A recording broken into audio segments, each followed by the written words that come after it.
Assalamualaikum warahmatullahi wabarakatuh. Halo, jumpa lagi bersama Ibu Dita. Kali ini kita akan melanjutkan materi kita tentang cerita inspirasi. Masih ingat kan pertemuan pertama kita? Video yang pertama kita bahas tentang A. Mengidentifikasi informasi cerita inspirasi, B. Menyimpulkan teks cerita inspirasi. Nah, sekarang kita lanjut materinya ya. Untuk bagian C, menelaah struktur, kebahasaan, dan isi cerita inspirasi. 1. Struktur teks cerita inspirasi. Teks cerita inspirasi merupakan karangan berbentuk narasi. Narasi adalah wacana yang menceritakan peristiwa yang terjadi dalam kurun waktu tertentu. Narasi dibagi menjadi dua, yaitu narasi ekspositoris dan narasi sugestif. Narasi ekspositoris bertujuan menyampaikan suatu informasi untuk menambah pengetahuan, sedangkan narasi sugestif bertujuan memberi makna peristiwa sebagai sebuah pengalaman. Teks cerita inspirasi termasuk dalam jenis narasi sugestif. Struktur teks cerita inspirasi terbagi menjadi 4 bagian, yaitu 1. Orientasi, merupakan bagian pertama struktur teks cerita inspirasi. Orientasi menjelaskan latar belakang peristiwa yang terjadi dalam teks cerita inspirasi. 2. Komplikasi, merupakan bagian teks cerita inspirasi yang muncul setelah orientasi. Pada tahap ini, tokoh mengalami konflik. 3. Resolusi, peristiwa ganjil yang terjadi dalam bagian krisis akan mendapatkan respon tertentu. Respon tersebut menandai munculnya reaksi. Bagian ini juga menunjukkan klimaks cerita. 4. Koda, merupakan bagian teks cerita inspirasi. Koda dapat berupa pernyataan umum untuk mengakhiri cerita dalam teks cerita inspirasi. 2. Ciri kebahasaan teks cerita inspirasi. A. Jenis-jenis kalimat. Kalimat adalah satuan bahasa terkecil yang terbentuk atas satu klausa atau lebih dan mempunyai intonasi akhir. Teks cerita inspirasi menggunakan berbagai jenis kalimat. Berdasarkan bentuknya, kalimat dibedakan menjadi 3, yaitu 1. Kalimat tanya. Disebut juga kalimat interrogatif. Kalimat tanya adalah kalimat yang digunakan untuk tanya. Jika teks cerita inspirasi disampaikan secara tulis, kalimat tanya diakhiri dengan tanda tanya. Jika teks cerita inspirasi disampaikan secara lisan, kalimat tanya diakhiri dengan intonasi akhir naik. Contohnya adalah, Nia, apakah kamu sudah makan? 2. Kalimat perintah, disebut juga kalimat interaktif. Kalimat perintah adalah kalimat berisi perintah kepada orang lain untuk melakukan sesuatu. Kalimat perintah diakhiri tanda seru. Contohnya, Ria, buanglah sampah pada tempatnya. 3. Kalimat berita, disebut juga kalimat deklaratif. Bagian abstrak dan koda biasanya menggunakan kalimat jenis ini. Bentuk kalimat ini juga sering digunakan untuk membuat pernyataan-pernyataan tidak langsung. Kalimat berita dapat berimplikasi perintah jika disampaikan dalam bentuk tertentu atau dalam konteks tertentu ya. Contohnya, aku sangat paham dengan daerah sini, sehingga biarkan aku mencari adikku.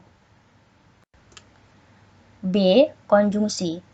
Konjungsi adalah partikel yang berfungsi untuk menggabungkan kata dengan kata, frasa dengan frasa, klausa dengan klausa, atau kalimat dengan kalimat. Dalam bahasa Indonesia terdapat 3 konjungsi, yaitu 1. Konjungsi koordinatif. Adalah konjungsi yang menghubungkan 2 unsur atau lebih berkedudukan sama.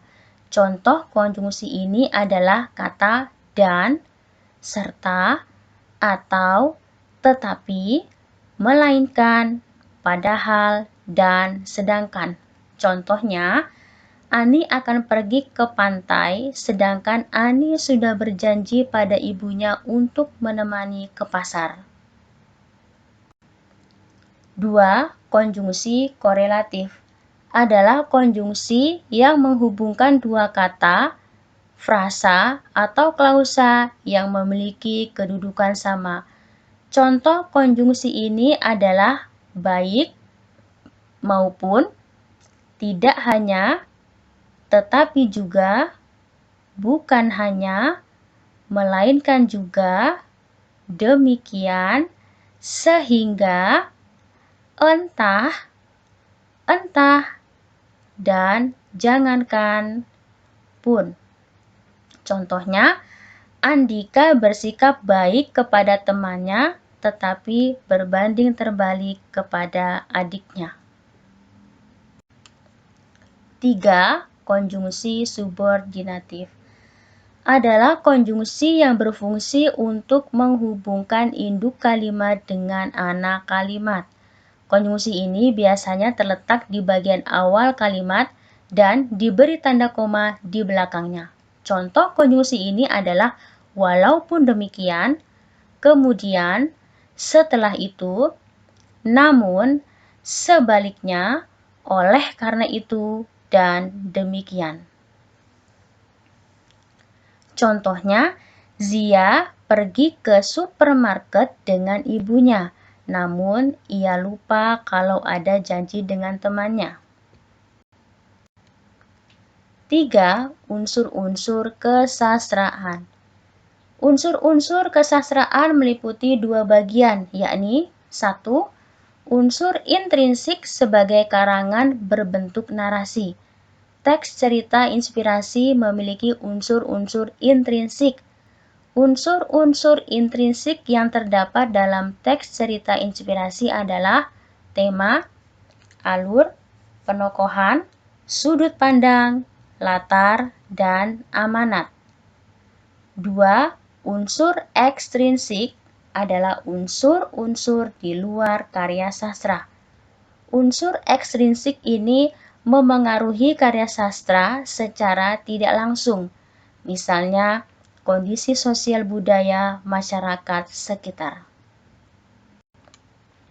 D. Mengungkapkan gagasan dalam bentuk cerita inspirasi. 1. Langkah-langkah menyusun cerita inspirasi. Membuat teks cerita inspirasi membutuhkan kreativitas pengarangnya. Kreativitas itu berupa kepandaian untuk menyajikan cerita yang dapat menginspirasi seseorang untuk menggugah rasa simpati atau empati. Teks cerita inspirasi dapat dibuat dengan langkah-langkah berikut. A. Mengamati lingkungan sekitar. Pengamatan ini berfungsi untuk melatih kepekaan pengarang terhadap permasalahan yang muncul di sekitar. B. Menentukan tema teks cerita inspirasi yang ingin dibuat. Setelah mengamati lingkungan sekitar, pengarang menentukan satu di antara berbagai pilihan tema. C. Mulailah dengan membuat narasi dengan mengacu struktur teks cerita inspirasi, yaitu orientasi, komplikasi, resolusi, dan koda. D. Buatlah cerita yang dapat menginspirasi pembaca sehingga dapat menggugah rasa simpati, peduli, atau empati. E. Tentukan judul teks cerita tersebut sesuai garis besar cerita. 2. Menyajikan secara lisan cerita inspirasi. Berikut langkah-langkah menyajikan cerita secara lisan. A. Bacalah cerita inspirasi tersebut secara saksama. B. Tentukan ide-ide pokok cerita sesuai dengan alur dalam cerita. C. Kembangkan kembali ide-ide pokok itu dengan kalimat sendiri. Beberapa hal yang harus diperhatikan dalam menyajikan cerita lisan cerita inspirasi adalah sebagai berikut. A. Isi cerita yang kamu sampaikan sesuai dengan isi cerita inspirasi yang dibaca. B. Kalimat yang digunakan adalah kalimat buatan kamu sendiri, bukan kalimat dari cerita aslinya. C. Menggunakan struktur kalimat yang jelas dan mudah dipahami. Terima kasih. Itu saja yang dapat Ibu sampaikan pada materi pembelajaran kali ini. Semoga bermanfaat. Wassalamualaikum warahmatullahi wabarakatuh.